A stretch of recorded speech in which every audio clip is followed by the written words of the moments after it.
Do you wonder if others are dealing with the same project management challenges as you? Not sure where to turn for guidance and leadership? Office hours are in session as we discuss project management and PMOs with global leaders, hearing their story and learning their secrets to success. Our goal is to empower you and help you elevate your PMO and project management career to new heights. Welcome back to Project Management Office Hours with your host, PMO Joe. Welcome, everyone, to Project Management Office Hours. We're the #1 live project management radio show in the U.S., and we're broadcasting to you from the Phoenix Business RadioX studios in Tempe, Arizona. I'm your host, PMO Joe, and for the next hour, we'll be talking project management and more specifically, digital project management today.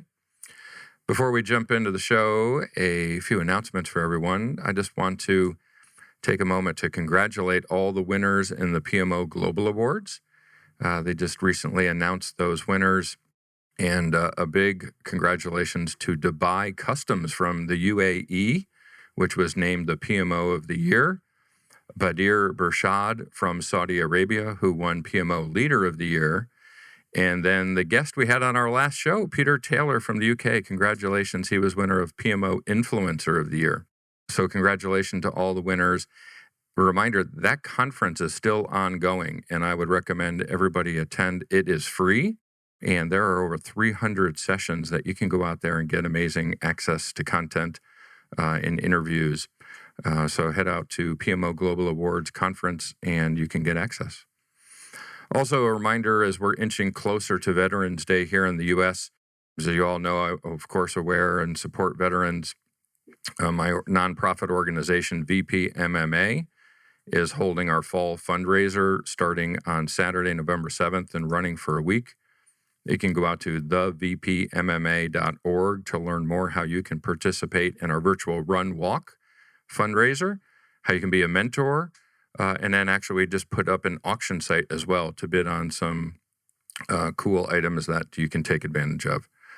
Finally, thanks to our sponsor, the PMO Squad. They're home of the purpose-driven PMO.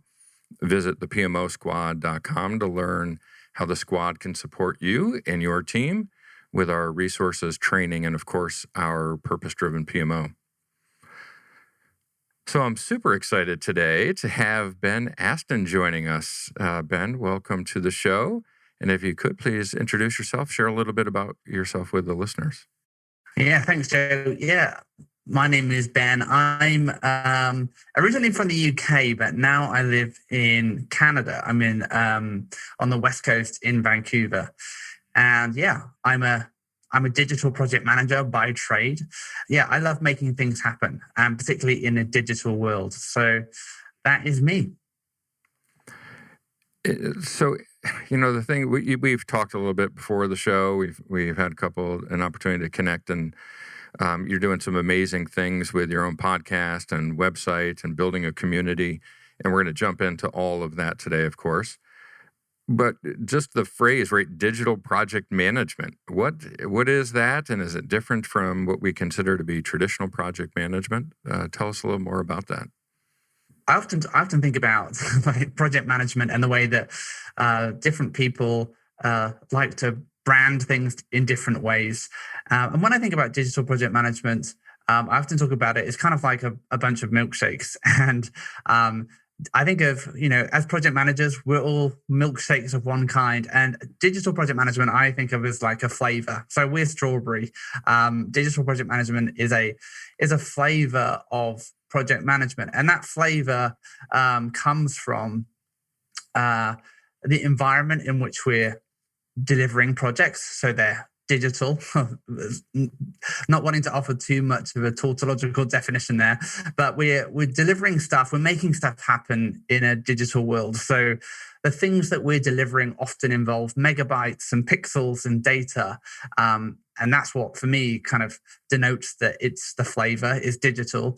But beyond that, I think there is something maybe slightly different about digital project management when we think about the tool set that we're using, the skill set that we have, and maybe the mindset as well, which is definitely more agile, value-driven, orientated, perhaps, than traditional project management. But I think there's a skill set as well that's emphasizing maybe soft skills more, and a tool set that's obviously digitally orientated. So we have this tool set, mindset, skill set, and we have this environment that we're delivering things in, which is very much to do with data, megabytes, pixels, screens. So it's a flavor of project management rather than, I think, anything particularly distinct. But I think in some ways, those characteristics do make it unique and make it more perhaps easily labelable, if that's a word, than other flavors of project management. It's interesting you say that. I mentioned PMO Global Awards. They've got a discussion forum group and an app that they're supporting as part of the conference. And just this past weekend, I was chatting with some folks on there about this, the agile versus waterfall argument. And I said, listen, it's just like ice cream. Some people like vanilla, some people like chocolate, but they're both awesome because it's ice cream, right? So to hear you draw a similar analogy with the flavors, it's true, right? The digital is different than an agile, is different than traditional. So it's chocolate, vanilla, and strawberry. But guess what? You can get all three of them together, right? And you can have an amazing ice cream experience. Yeah. What have you found that maybe makes you want to taste that flavor of strawberry a little bit more maybe than some of the others? Yeah. So, I grew up, I guess, in just as the internet was coming online. So I fondly remember getting my first CompuServe. I don't know, was CompuServe a thing in the States? Yeah, I had one of those I remember getting my first CompuServe CD, which you used to buy magazines, and you get a CD on the magazine, and it would give you like 30 minutes of internet. I'm not quite sure how it worked. Anyway, you buy the magazine, and it would give you access through your dial-up modem, your 33K modem. Yeah, I skipped the 14K modem. I was straight at 33. Wow, and fancy. Yeah, that was it. I'd buy magazines to get access to the internet and set up my new email address every time, because that's what you had to do. Get online. And then I got online and thought, man, this is so exciting. And soon began realizing that I didn't know what websites to go to. That was the first thing I discovered when you went online back in the 90s. I didn't know where to go, but I discovered soon that you could, make your own websites. So probably at age 13 or 14, I started making my own websites, which for me was incredibly exciting. It was the idea that, I could make something and someone on the other side of the world could see it and look at it and comment on it. And digital was just facilitating this connection that we didn't have before. It was enabling me to build things that I, wasn't able to build before. And for me, it just opened up this whole world of possibility. And as someone who likes building things and making stuff happen, I really was excited by the opportunity to build stuff. I built a bunch of websites. One of my first websites was a satirical online newspaper that I think predated The Onion, but it was called Such Times. And I did that with some friends from school. Yeah, it was just super fun. And I think for me, I have always enjoyed the rapid evolution in digital. The fact that next month, something new could happen that would enable you to do something even more fun. And so for me, that constantly evolving, constantly changing, ever extending possibilities is what gets me excited about the world of digital and projects in that environment.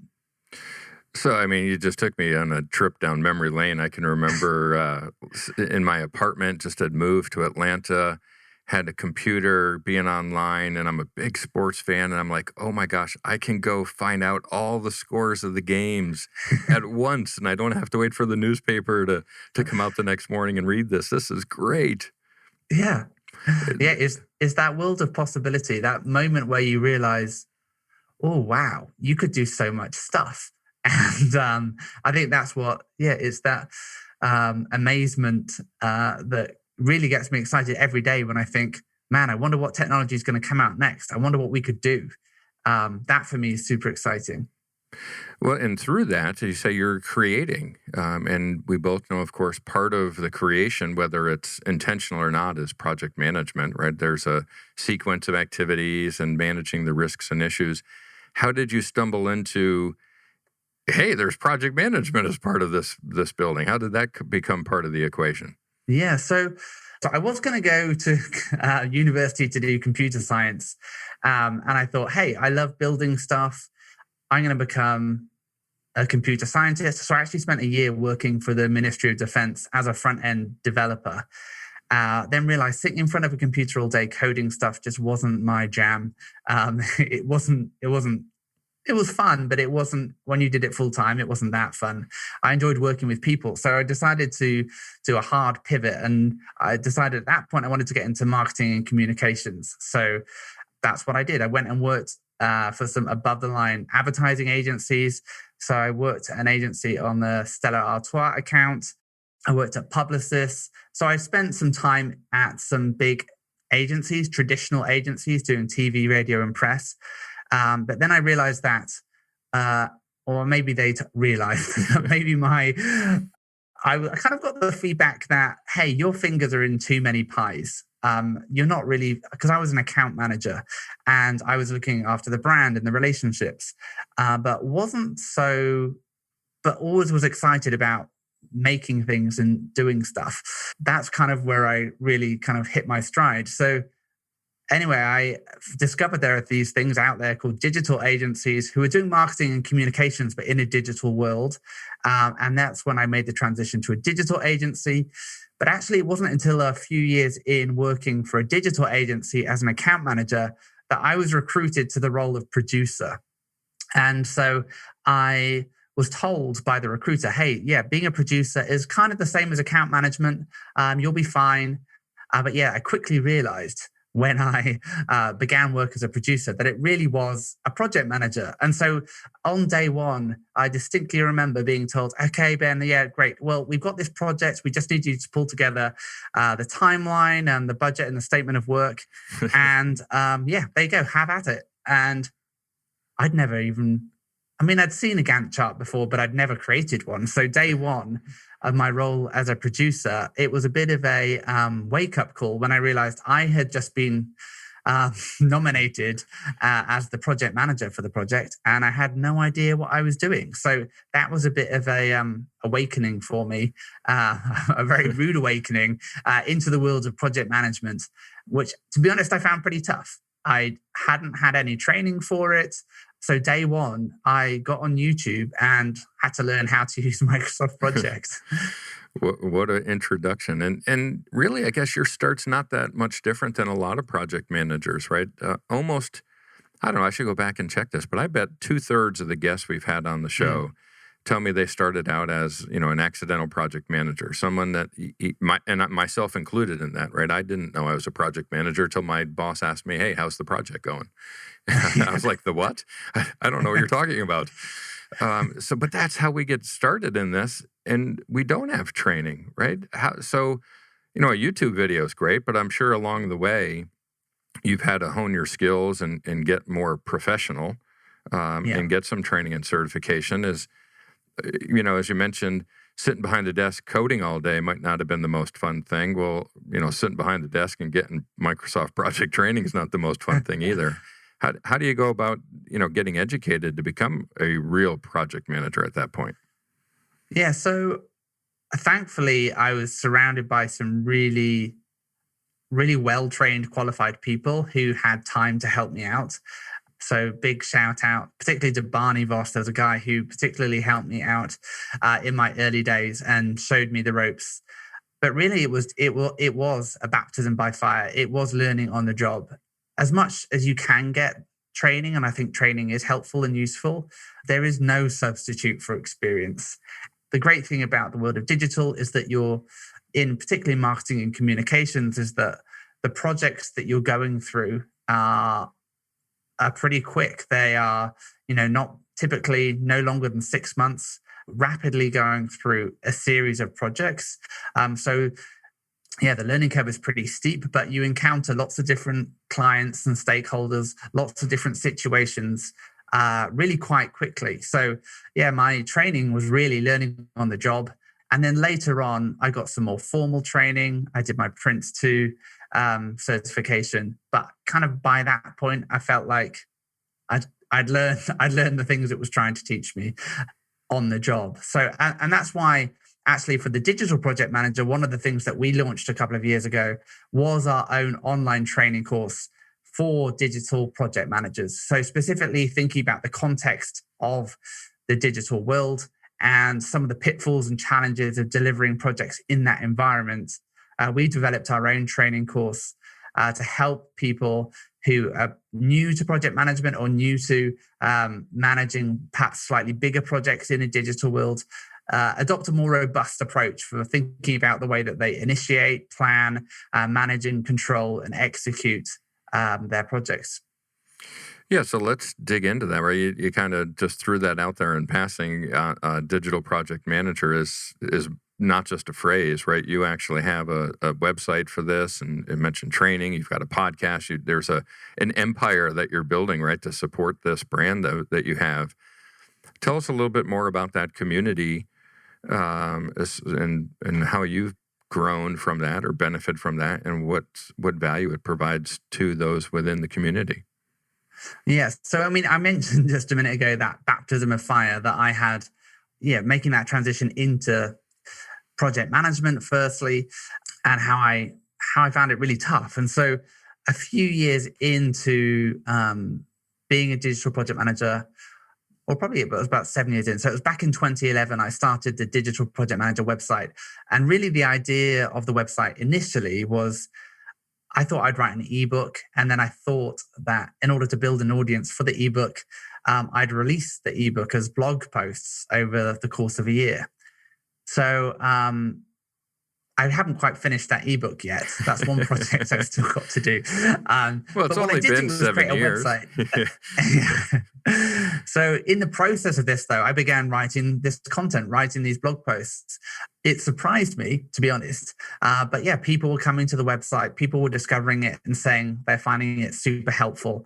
And so, yeah, over the course of nearly the past 10 years, we've been producing content and have now created a community around digital project management, the largest digital project management community out there. So these are people who are working in digital. Maybe they're working for a digital agency. Maybe they're in-house at a large organization in a marketing department, or maybe they're just in an organization where they're delivering digital projects or even products. And so what we wanted to do was create a community where people can connect with one another. I think that connection is super important, where you find your tribe, where you get connected with people who are like you. So I think fundamentally what it's about is about connection. And then we wanted to help people become more skilled. So over the past nearly 10 years, we've been creating content. We've developed a training course, and we wanted to help people become more skilled. We wanted to help people succeed. So it's about connecting people, helping them upskill. And when people are connected and upskilled, it then gives them confidence. And I think that is super important when you're delivering projects, in order to help you be decisive and in order to help you make good decisions, but really creating this framework and this community for people to get better, to succeed in what they do in the digital world. And I'm going to make the assumption website URL is digitalprojectmanagement.com or projectmanager.com. It's thedigitalprojectmanager.com. Yeah, maybe I should buy digitalprojectmanagement.com. I don't know who has that. Hey, nobody. We're live. Nobody go out there and there's going to be a mad dash to see who can get there first. So thedigitalprojectmanager.com. Yeah. And out there, the training, is there like community aspects where people can join discussion groups? What other services are out there with that? Yeah, so we launched a membership last year, and the membership, at the heart of the membership is a forum. So we have a forum where you can connect with other digital project managers. And what we like to talk about is that we're writing a playbook for digital project management. And I see this kind of at odds with the PMI's PMBOK, where there's a textbook that's released, it's set in stone, and then you're tested on how well you know a book. We're trying to take the opposite approach, which is, hey, there's more than one right way of doing things. And so let's write this playbook for managing digital projects in a digital world together. And that's really the purpose of this forum and this community. It's let's help one another get better. Let's share lessons learned, what's working, what's not working. Let's write the plays that we can employ and use in different situations, using different technology, working with different kinds of stakeholders, with this knowledge and awareness that things are evolving, things are changing. There's more than one right way of doing things. And I think it's that perhaps slightly more nuanced approach that feels exciting to me because it means that you never stop learning. You don't wait until the next edition of Pinbot comes around. You contribute. You're part of the solution in working out the best ways to do things. So at the heart of the community is this forum where we're writing a playbook together. But we also provide monthly workshops, Ask Me Anything sessions, and office hours as well as templates and resources. And that really provides the core of what our membership offering is all about. That's fantastic. I love that idea. And again, the power of the community coming together to benefit each other, right? We're not in competition with each other. We're all here to learn and grow from one another. I love that. So is the site, right, you mentioned you're in Canada. Obviously, your neighbors here with us in the States. Is the site for North America membership, or do you think it's a worldwide community? How would you describe your membership base? Yeah, I'd say it's predominantly North American, predominantly actually American, but it's certainly global. So our kind of hotspots for digital project management, I'd say, are North America, Europe, Australia, New Zealand. And what we're also seeing emerging since we launched the Spanish version of our website as well, Latin America, Mexico, we're seeing South America as well kind of emerge as a digital hotspot as well. So it reflects the development that's going on in the world and what's going on. But it's predominantly North American, but with a strong European, Australasian influences. And certainly that keeps you busy, but not busy enough to start your own podcast as well, right? So tell us how you find time to include that into the mix with everything else. Yeah, I love learning from other people, and I think that the podcast provides me with an excuse to learn from other people, chat with them. And one of the things that we've done on the Digital Project Manager site is that we'll have someone write a post for us, to write something for us, an opinion piece or an article about a subject. And then for me, the podcast is a really good opportunity for us to talk about how we put that theory into practice and begin to unpick things a bit. And I think it's this deconstruction, I guess, that I've been talking about that I find really interesting. There's best practice is helpful and it's useful, but deconstructing that best practice is what I like to do on the podcast and work out, okay, how can we make this work better?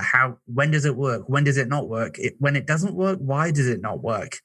Because the more that we can deconstruct things and understand how they work, the better we can control and manage our projects. So in our podcast, we look at the theory, talk about how we can apply that in practice.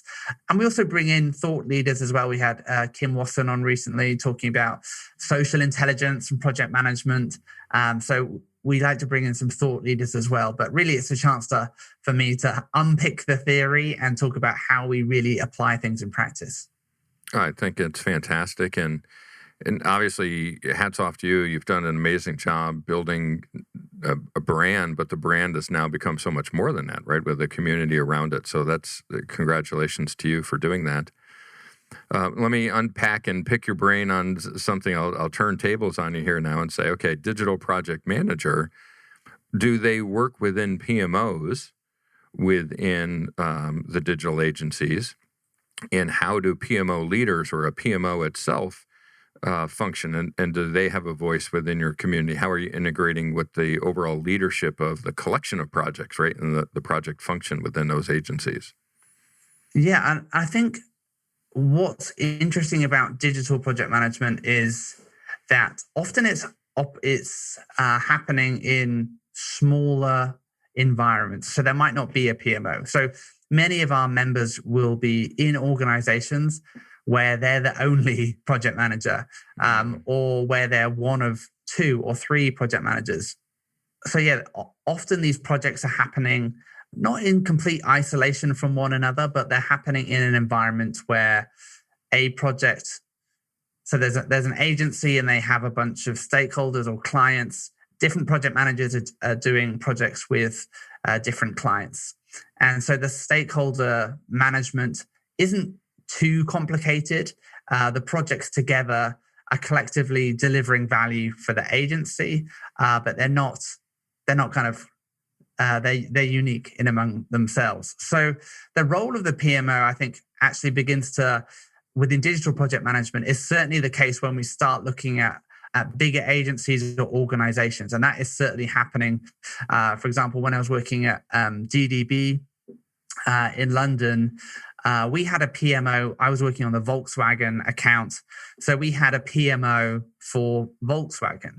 We had an ongoing relationship with Volkswagen. We'd be doing a whole bunch of different projects. One might be the website redesign. One might be implementing solar search onto the website. One might be building a car configurator. So all of these projects were managed by the PMO, who was looking at, okay, how do we most effectively deploy our resources across these different projects? How do we manage the revenue or the retainer that we're working with most effectively with Volkswagen? So yeah, on those larger accounts within larger agencies or organization, that is certainly something that's going on. But for many of our members or digital project managers, they'll be working in smaller environments on smaller projects. So I think there's a real range of where PMOs exist and where they don't, because the organization is just not big enough to support that yet. Well, and that just points to the importance of the community then, right? Because who wants to be out there on an island by yourself, and where do you turn when you have a question or you're losing confidence, right, to get a boost, as you mentioned?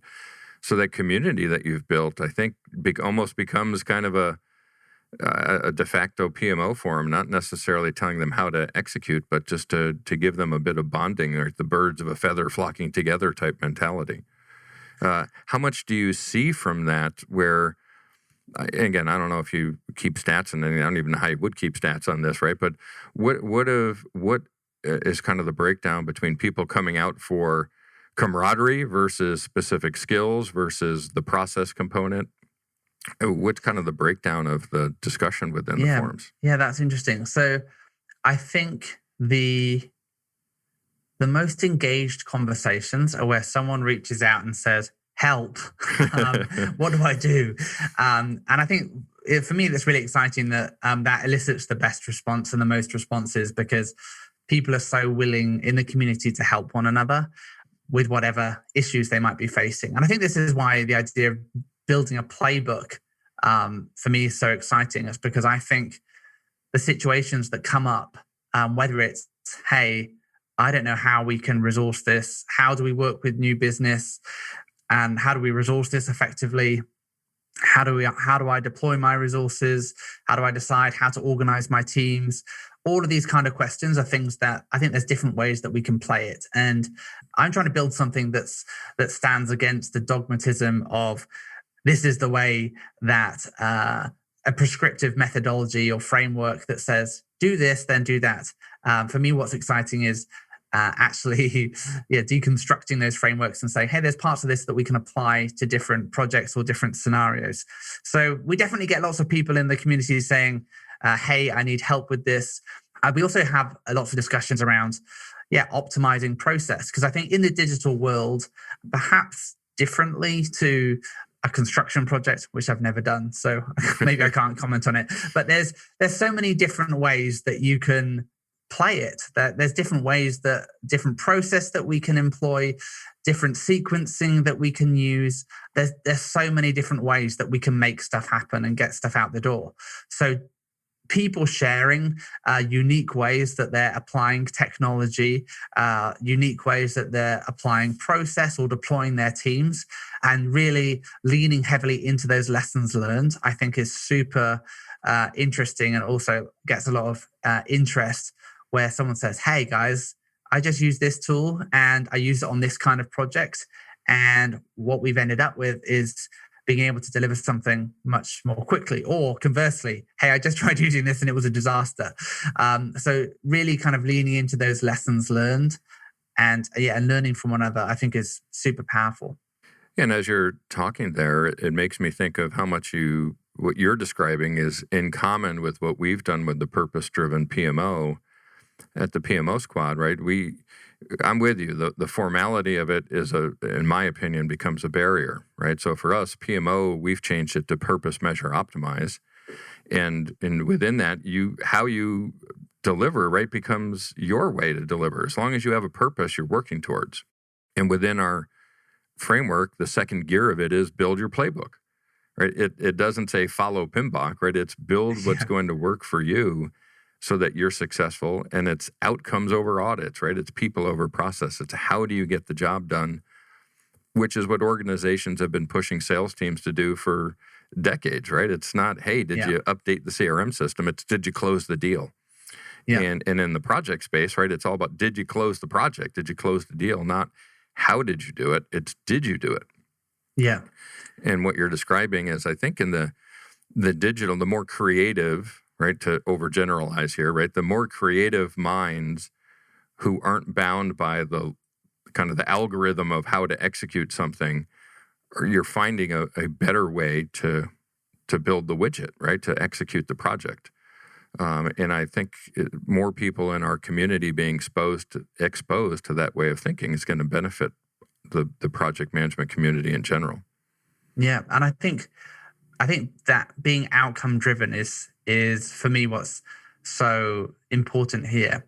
When we're thinking about as project managers, what I often talk about is that we're guardians of value delivery. We're the ones who shouldn't be just blindly executing a project. And I think sometimes when we get stuck in the weeds, we can just get very focused on, okay, what's the deliverable I'm supposed to be delivering? How much of this is the stakeholders supposed to pay for that? And what are the milestones for making that happen? And we lose sight of the fact that there's a reason that we're doing this project in the first place.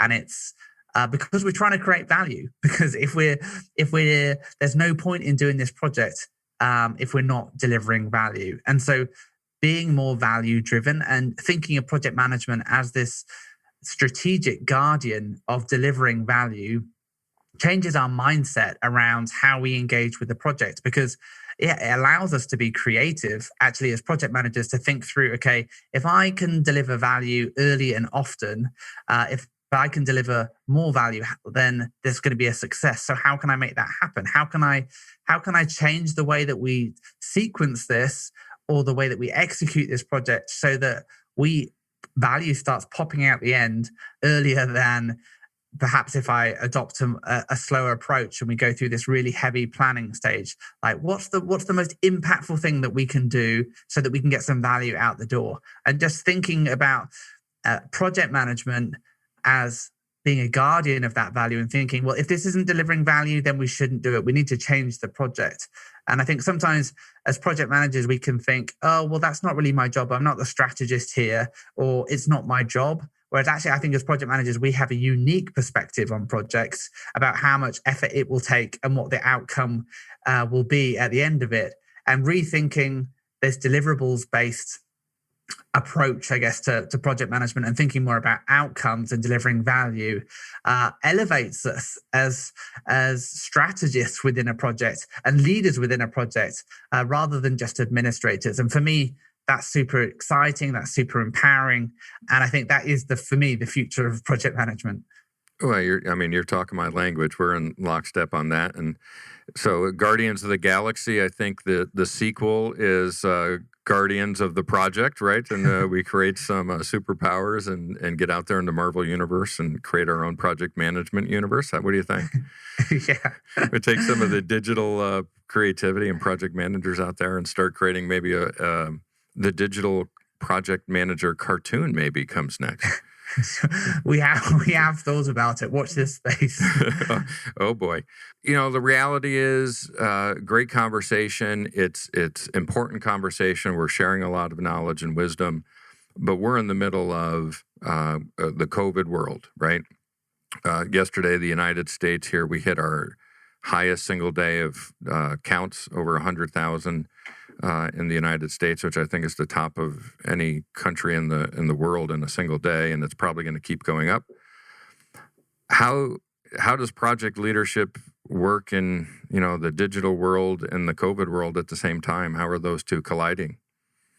Yeah, I think what's interesting is how we do see them colliding, and how perhaps some of the things that we took for granted as digital project managers is now becoming more mainstream in a COVID world. So I've been having some interesting conversations with organizations that perhaps were more waterfall orientated, who are now beginning to think about how they change their delivery models and process so that they can pivot faster and execute more quickly. Going back to that idea of delivering value early and often, how can they change the way that they deliver value? So I think going back to kind of what we talked about, what is digital project management? I talked about the tool set that we have, the skill set that we use, and the mindset.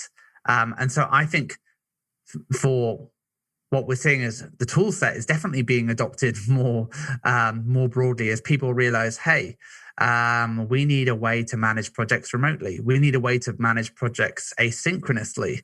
We can't rely on just talking things through or bits of paper and documentation that are getting lost. Maybe we need a project management tool that enables and facilitates this. Maybe we need different ways of working. And one of the things that actually I've seen emerge over the past 6 months or so is a couple of tools within the project management space that are more AI focused. So artificial intelligence in project management to allow us to become more data driven and intelligent. There's one called Melly, another called Perflow. And these are really looking at how we use data in our projects to surface insights to enable us as digital project managers or as project managers to deliver more effective projects. So I think when we are remote, as we are in a COVID world, it becomes harder for us as project managers to see or sense some of those early warning signs that we get as a project manager when we're, cruising around the office. I'm just checking in on people. You use your spidey senses to kind of figure out, you read people's body language. Do they look stressed? Do they look anxious? Do they look happy? Do they look relaxed? Because that's, as a project manager, one of our first warning signs or indicators that things are good or not. So I think what's interesting is this, actually, we're beginning to see some interesting new tools emerge that account for managing projects remotely. And so that tool set, and to give us those insights, to give us some of those early warning signs, I think is super interesting. So tool set is definitely something that's evolving, that's changing. But what we were just talking about in terms of mindset, I think is also changing when we're thinking about, like those conversations that I've been having with organizations, and they're turning around and saying, we know that we need to move faster. We know that we need to change the way that we're delivering. Actually, we can't have a project now that takes a year. We need to adapt so that we can deliver something in 3 months. So what can we do? And so I think thinking about changing the way that we work, and I'll use the word agile carefully, because I don't think it is a methodology in and of itself. It's a set of principles and values that dictate, that really is a mindset. And it comes back to this, okay, how can we deliver value early and often? How can we collaborate more? How can we talk to users more? How can we engage our stakeholders? How can we build, test, and learn so that we're iterating on something rather than hoping that we've got the right idea, then finding out a year later that, oops, we built the wrong thing. So I think we're seeing tools change. We're seeing mindsets change and methodologies melding. And along with that, it requires a different skill set. It requires these soft skills to enable us to manage these projects effectively, which is difficult, right? When we can't necessarily read people in the same way, when we haven't perhaps aren't able to look over people's shoulders in the same way. So it requires a new skill set too. I'm wondering, do you think the mindset, because I'm with you on this, right? We're having to shift the way we think. Do you think coming from the digital space, the more creative space, you're better prepared for that than maybe a traditional project manager who is more focused on process, right? Because they have a set process they follow. Whereas in the digital space, you're more reactive, right? You're, again, lowercase a, not to call this in the methodology mindset, but just being agile, more nimble, right? Do you think you're at an advantage to adjust to this new COVID world because of that mindset? Yeah, I think so. I think for a lot of digital project managers, if you were to go on to Indeed and look at digital project manager, even before COVID, what you'd see is that there's lots of remote positions. So being remote, working asynchronously is something that within the more creative digital project management world, I mean, we've been seeing that for a decade. So yeah, in many ways it's not new, but I think, yeah, going back to the methodology, being more nimble, being agile, lowercase a, with this mindset of, okay, we don't have a lot of resource here. What's the most impactful thing that we can do in a short space of time? How do we collaborate together to do this with our stakeholders, with our team? How can we do more with less, be more impactful, and adopt this value-driven approach? I think that is something that is, very natural to the world of digital project management. When we're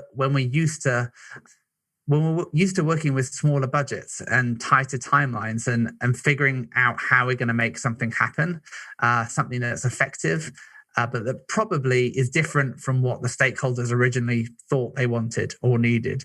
So it's taking a problem and being creative about the way that we solve that problem. When I was back in college, and probably for you as well, there weren't project management degrees, right? It wasn't an offering. So I think a lot of this generation of project managers have become accidental project managers because you couldn't be trained in it, right? You didn't go to university or college to become a project manager. But that's changing. Right now, there are many universities out there that are offering those degrees. How do you think that's going to work in a digital space, right? Because you came up as a developer, right? And then into a producer role. You learned it from the ground up as opposed to somebody trying to implement a profession upon you. How do you think how's that going to fly for the digital space? Yeah. Do you know what I mean, there is a lot of value in education and training. And I know someone who did a project management degree. And actually, I think it can fast track a lot of the hard skills. But I think the soft skill element, which is really, I think, our primary role as a project manager, is how we engage with our team, how we engage with our stakeholders. We're the hub of the project. We're the one that's facilitating communication. We're making sure everyone's talking to one another.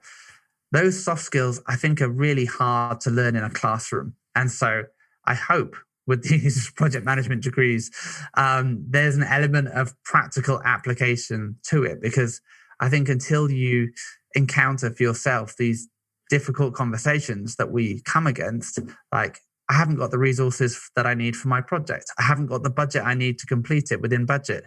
We haven't got enough time to hit this milestone.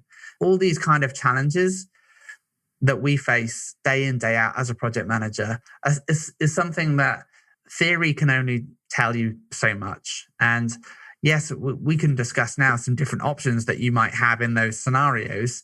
But until you actually go through it yourself and really get comfortable with having those difficult conversations, you're going to struggle. So, I think the soft skill component is for me, I think the interesting thing, and I wonder how they teach that. Yeah, it's a great question, and we've had several guests on that's been our topic, right? We talk about emotional intelligence and neurobehavioral sciences and how the brain works and character strengths. Several of our guests, we've had those discussions, and you kind of have to have experience, right, to get those. And some of us, I think myself included, I think you're kind of born to be a project manager. I think some people are born to be musicians or athletes or singers or lawyers, whatever it may be. But, I was born, I think, to be a project manager. I never have to think about it. I just do it. But that's probably a small percentage of people. Others, I'm with you. I don't know if you can teach that, right? You have to gain that experience. Yeah. And I think the value of lessons learned yourself is that, they're more meaningful, right? So someone can share their lessons learned, but it's never the same as you having experienced it yourself and knowing, being comfortable with that stress, I guess, or that anxiety of making a difficult decision or having a difficult call with a stakeholder or explaining to someone that the project's going to be delivered late or that you need more money or that you're going to need to issue them a change request. Yes, partly that is the hard skill of creating a document, but I think the traditional project management at least focuses on the document and the process and not what happens around it. And I think actually it's the process of creating the documentation and engaging with stakeholders. It's not about this document that I have at the end of the day. It's about the conversation that I have around it. And I think that is where over time we get better at having those conversations. We talk about the right things at the right time and not talking about things when we shouldn't talk about them. But I think the process around the documentation, in as much as what we do as project managers, the conversations we have, the meetings that we schedule, the way that we interact with people, that is what's super important. That's what greases the wheel of the project, not the piece of paper that says, hey, please sign here. That's not going to make the project happen. Yeah, and it makes me think, last year I was invited by a university to be a guest evaluator of the project management classes.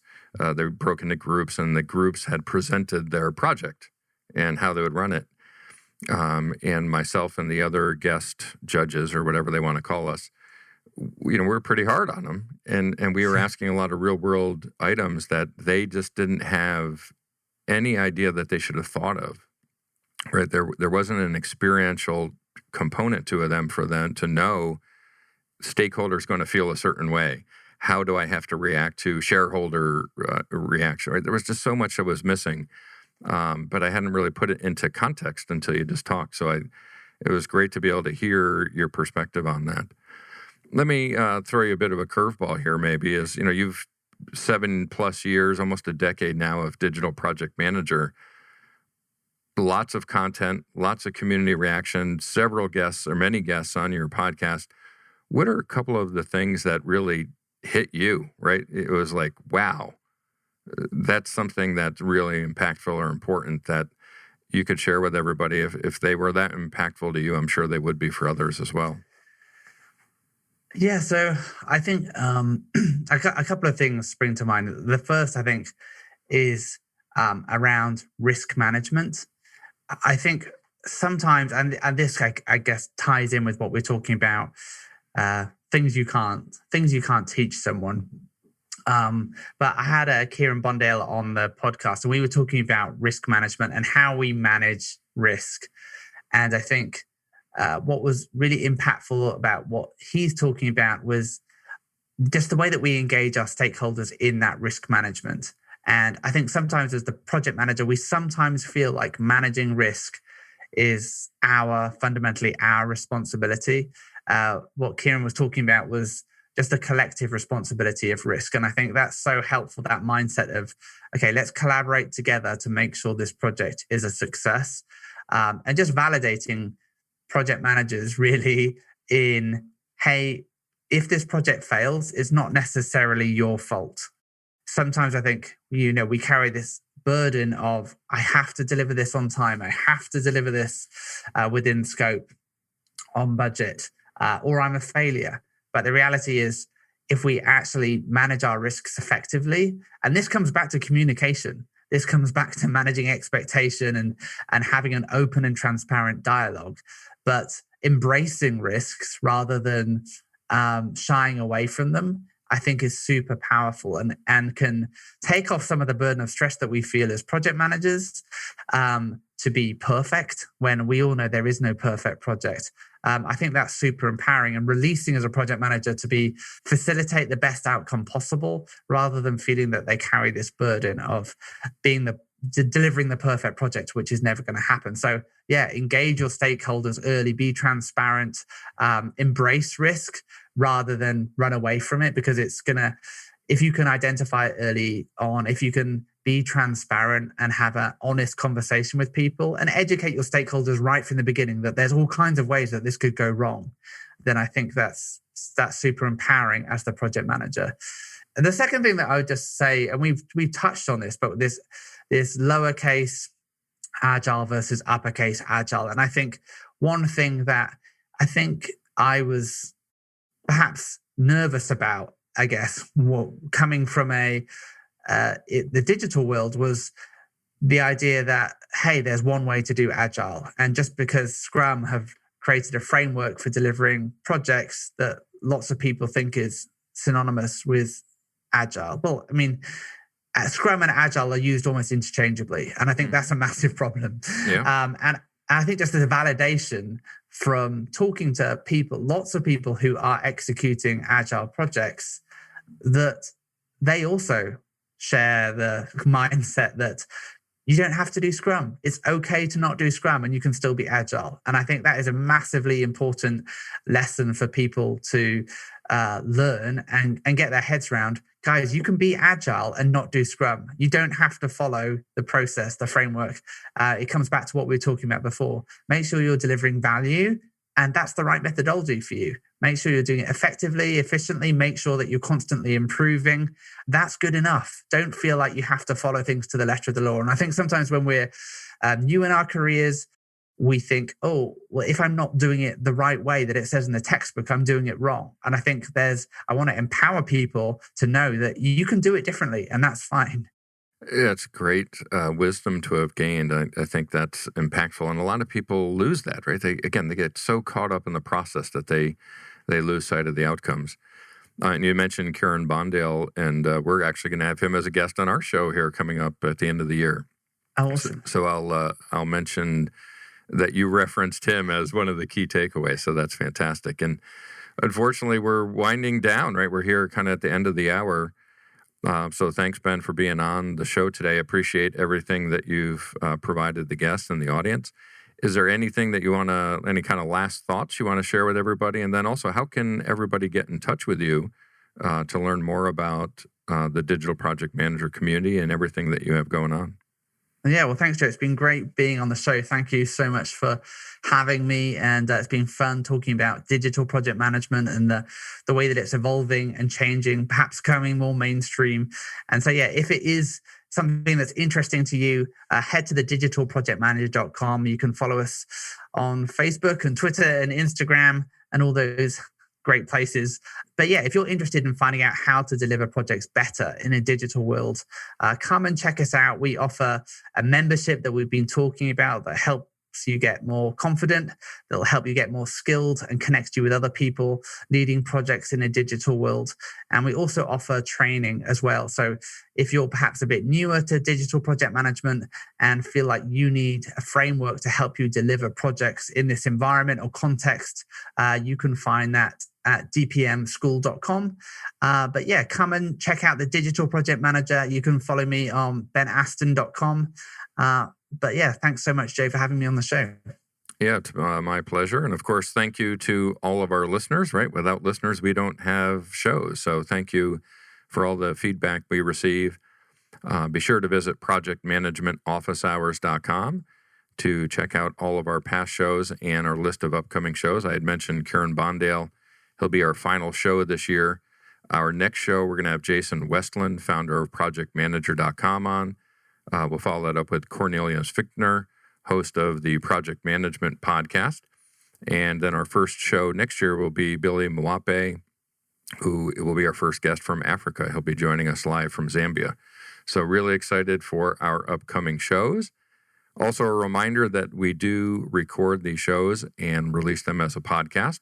So please subscribe to Project Management Office Hours on Apple Podcast, iHeartRadio, Spreaker, Spotify, whatever your podcast platform of choice is. And check out the Digital Project Manager podcast as well that Ben puts on. Finally, thank you to our sponsors, the PMO Squad. Visit thepmosquad.com to learn more about the purpose-driven PMO and all of our project management services. That's it for now. Office hours are closed. Until next time, I'm PMO Joe, and you've been listening to Project Management Office Hours. Thanks for listening to another episode of Project Management Office Hours with PMO Joe. You're not alone in your project management journey. We're here to help you achieve your goals. Subscribe to Project Management Office Hours on your favorite podcast platform to catch all of our episodes and hear industry leaders share their story and secrets to success.